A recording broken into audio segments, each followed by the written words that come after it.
انسان کی زندگی کا سب سے نازک مرحلہ اس کی جوانی ہوتی ہے، اور جو شخص اپنی جوانی اللہ کی رضا حاصل کرنے میں گزار دے تو وہ کامیاب ہو جاتا ہے، کیونکہ اس عمر میں انسان کے پاس طاقت بھی زیادہ ہوتی ہے اور وہ اپنی صلاحیتوں کو بہتر طریقے سے استعمال بھی کر سکتا ہے۔ مثلاً ایک شخص کی آواز بہت خوبصورت ہے، وہ چاہے تو رب کا کلام پڑھ کر رب کا قرب بھی حاصل کر سکتا ہے، اور چاہے تو کوئی سنگر بن کر اللہ سے دور بھی جا سکتا ہے۔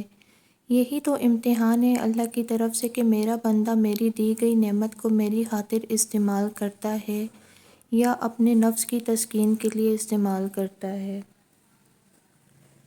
کچھ لوگ آپ کی زندگی میں صرف بھلے موسموں کے ساتھی ہوتے ہیں۔ جب موسم خراب ہوتا ہے تو وہ کنارہ کر لیتے ہیں، اور ان کی ہر موسم میں ساتھ دینے کی باتیں دھری کی دھری رہ جاتی ہیں۔ موسم خوشگوار ہونے لگتا ہے تو وہ پھر سے لوٹ آتے ہیں، اور ان کے پاس خراب موسم میں نہ ہونے کی وجوہات تو بہت سی ہوتی ہیں، مگر صرف اپنی ذات سے متعلق، کیونکہ ان کو اپنی ذات کے علاوہ کچھ دکھائی نہیں دیتا۔ قبروں میں ایسے لاتعداد نوجوان دفن ہیں جنہوں نے بڑھاپے میں توبہ کرنی تھی، اور وہ بھی جنہوں نے کل سے نماز شروع کرنی تھی۔ اللہ ہمیں ہمارے والدین دے کر بھی آزماتا ہے اور پھر ان کو لے کر بھی آزماتا ہے۔ آزمائش کا کیا مطلب ہوتا ہے یہ تب معلوم ہوتا ہے جب وہ ہاتھ جنہوں نے آپ کو انگلی پکڑ کر چلنا سکھایا ہو، وہ ہاتھ کسی اسٹریچر پہ، کسی تابوت میں ایک بے جان جسم کے ساتھ پڑے ہوں۔ دنیا میں ابھی وہ لغت ایجاد نہیں ہوئی جو اس کرب کو بیان کر سکے جو ماں باپ کی موت پہ محسوس ہوتا ہے۔ ہر چیز کا نعم و بدل مل جاتا ہے، لیکن بس ماں باپ نہیں ملتے۔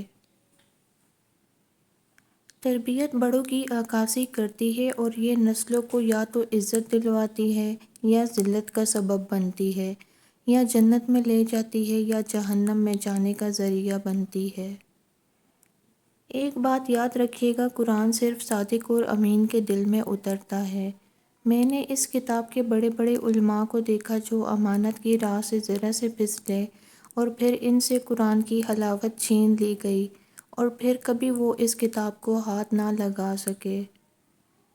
میری زندگی اس وقت آسان ہوئی جب میں نے یہ جان لیا کہ ہر شخص اپنی زبان سے اپنی تربیت اور اپنا ظرف دکھاتا ہے۔ اس کی زبان سے نکلا ہوا ہر لفظ حقیقت میں اسی کے لیے ہوتا ہے، خواہ وہ دوسروں کو گالی بکے یا تعریف کرے۔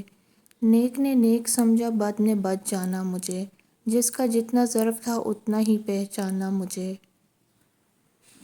دل چاہتا ہے غار صحابہ کہف میں جا کر سو جاؤں، جب نیند سے جاگوں تو میرا یہ زمانہ گزر چکا ہو۔ غار کے دہانے پر بیٹھے کتے سے پوچھوں، بتا انسانوں کا زمانہ آ کر گزر تو نہیں گیا، یا تیرے ہم جنس ابھی بھی زمانے پر راج کرتے ہیں؟ گر ابھی زمانہ سنگ خوردہ ہے تو میں غار صحابہ کہف میں لوٹ جاؤں، پھر سے سو جاؤں۔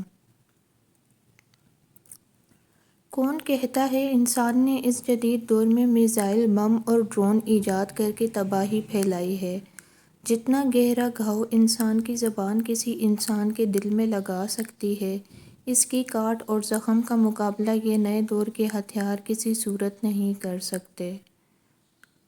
کچھ لوگوں کی اذیتوں میں شدت صرف اس وجہ سے ہوتی ہے کیونکہ انہیں ترک تعلق نہیں آتا، انہیں کسی سے کچھ چھیننا نہیں آتا، انہیں جیتنا نہیں آتا، انہیں منافقت نہیں آتی۔ وہ ایک دفعہ جس کو اپنے قریب کر لیں پھر ان کو اس سے بچھڑنے پر صبر نہیں آتا، اور حقیقت بتاؤں ایسے لوگوں کا استعمال بہت کیا جاتا ہے، انہیں بیوقوف سمجھا جاتا ہے، اور پھر یہ بھی حقیقت ہی ہے کہ یہ دنیا سچے جذبوں کی بڑی توہین کرتی ہے۔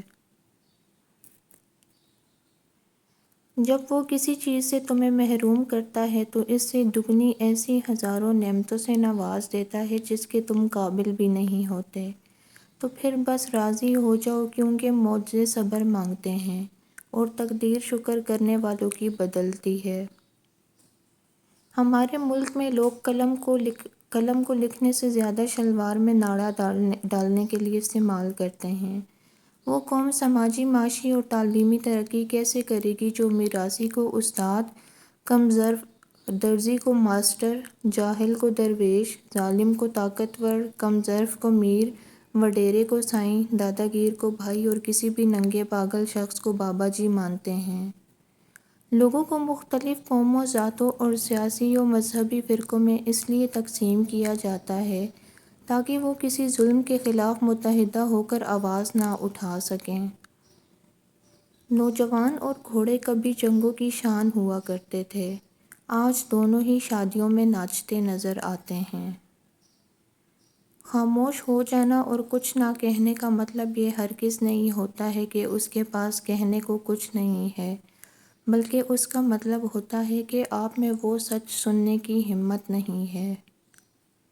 دشمن کو بطور تحفہ دینے کے لیے بہترین چیز ہے معافی، مخالف کو قوت برداشت، دوست کو دل، بچے کو اعلیٰ مثال، باپ کو احترام، ماں کو ایسا اخلاق جس سے وہ تم پر فخر کر سکے، خود کو شہرت اور بنی نوع انسان کو بھلائی۔ عمر میں بڑا ہونے سے کچھ نہیں ہوتا، بڑے آپ تب ہوتے ہیں جب آپ دوسروں کو برداشت کرنا اور سہنا سیکھ جاتے ہیں۔ ہو سکتا ہے سچ بولنے سے آپ کے زیادہ دوست نہ بنیں، لیکن جو بنیں گے وہ سچے دوست ہوں گے۔ انسان سب کچھ بھول جاتا ہے پر وہ وقت کبھی نہیں بھولتا جب انسان اکیلا لڑ رہا ہو اور اپنے تماشا دیکھ رہے ہوں۔ ترقی اتنی ہوئی ہے کہ ہزاروں میل دور بیٹھے ہوئے لوگوں کو سن سکتے ہیں، دیکھ سکتے ہیں، اور بے حس اتنے ہوئے ہیں کہ پاس بیٹھے لوگوں کی تکلیف نہ دکھتی ہے اور نہ ہی محسوس ہوتی ہے۔ اپنی اولاد کے لیے سہولیات زندگی سے زیادہ تربیت کی فکر کریں۔ پرندے اپنے بچوں کو پرواز سکھاتے ہیں، گھونسلے بنا بنا کر نہیں دیتے۔ اگر اپنوں کو گرانے میں آپ کو اپنی جیت لگتی ہے تو سمجھ جاؤ کہ آپ بہت گرے ہوئے انسان ہو۔ زندگی میں صرف کھانا اور سونا ہی نہیں آنا چاہیے، زندگی کے پیروں میں جو لوہے کی زنجیریں لپٹی ہوئی ہیں انہیں بھی کھولنا آنا چاہیے۔ اچھے لوگ سڑک کے کنارے لگی روشنیوں کی مانند ہوتے ہیں، جو فاصلے کم تو نہیں کرتے مگر سفر ضرور آسان بنا دیتے ہیں۔ نیکی کے باوجود اگر تکلیف آ رہی ہے تو یہ درجات کی بلندی کے لیے ہے۔ یہ زندگی ہے، کوئی فلم نہیں، یہاں لوگ پرفیکٹ نہیں ہو سکتے، سمجھوتے کرنے پڑتے ہیں اور خامیاں تو ہر انسان میں ہی ہوتی ہیں۔ اگر آپ کو ہماری ویڈیو پسند آئی ہے تو ویڈیو کو لائک اینڈ شیئر ضرور کریں، چینل کو ضرور سبسکرائب کریں۔ ملتے ہیں نیکسٹ ویڈیو میں، تب تک کے لیے اللہ حافظ۔